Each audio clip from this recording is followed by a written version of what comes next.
Of course, we need to tune into our friends at 5FM as well and discover the buzz surrounding the recent election of Kabelo Gwamanda as the new mayor of Johannesburg. So join us as we explore the controversies, of course, surrounding his qualifications that have popped up, his vision for the city, and the allegations of his involvement in a Ponzi scheme, believe it or not.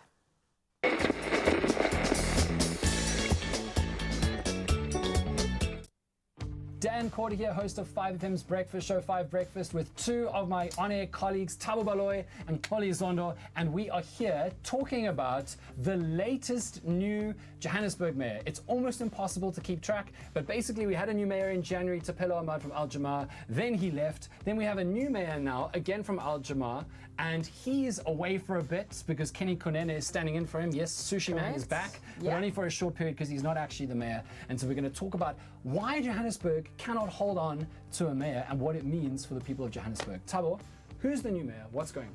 So there's a bit of mystery surrounding Kabelo Gwamanda, right? So he's got some experience outside of being a councillor. He kind of understands like the workings of like the mayoral seat. Okay. He was an advisor to some of his predecessors. I think Jeff Makubo, the late Jeff Makubo, and I think Paul Moerane, who's also late. He was a City of Joburg mayor. So he's got some experience. But now there is a bit of controversy surrounding him, you know, surrounding background checks. We all saw what unfolded in Swane. Yeah, like 1 hour after he was made mayor, the DA tweeted that he was a scammer. Yeah, and of course it doesn't bode well, especially with instilling confidence, you know, in the people that live in Johannesburg when you've got a mayor like Kabelo who has got all of these allegations surrounding him. I mean, we've heard about the funeral, the defunct scheme that he was apparently involved in. We've now seen his CV that has been circulating, only has a grade 10. And then you ask yourself, in terms of the candidates that are coming through for mayoral positions, are these the best ones for Joburg? And just on that point, because it's a really interesting one, because you don't want to say that anybody can't be an effective leader based on their education level, and we do have a history of that in South Africa, but you also do want to say that there are certain things that prove competence, and there are certain things that also you want to have in a mayor: higher qualifications, the ability to manage well, and these are things that can be learned. But the thing that stresses me out the most is that this is the same problem as last time, and ever since the ANC can't get majorities in places anymore, it feels like we have to do these coalitions where parties have to get together and strike a deal to rule.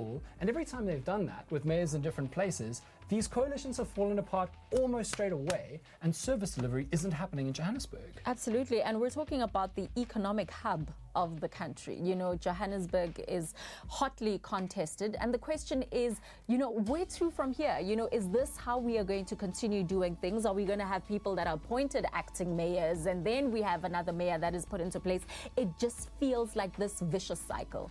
And it's so crazy to me because this time, Al Jamar guys, they got 60,000 votes. Virtually no one outside of Al Jamar had heard of them, right? They got barely any seats.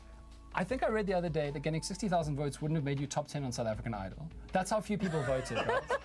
So no disrespect to Al Jamar, but they don't have their own people there enough to push through policies and make the mayor effective. This guy is only the mayor because the ANC and the EFF deployed him.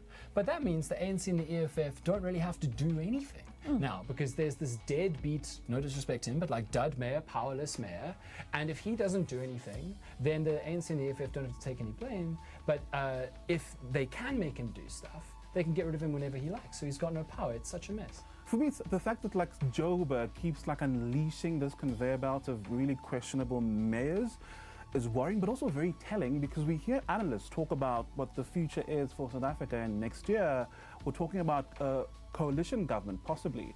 Now, I picture that on a national level, having to now call an election in Parliament every 3 months. They can't even hold a city together. It's a little frustrating. No, you're totally right. And I mean, like, the job of a mayor is really important. And beyond policy, it's like fix the potholes, get electricity, safety and security in Johannesburg. So we're stressed about it. You can let us know what you think about it. Dan Corder and the 5 Breakfast team on Expresso.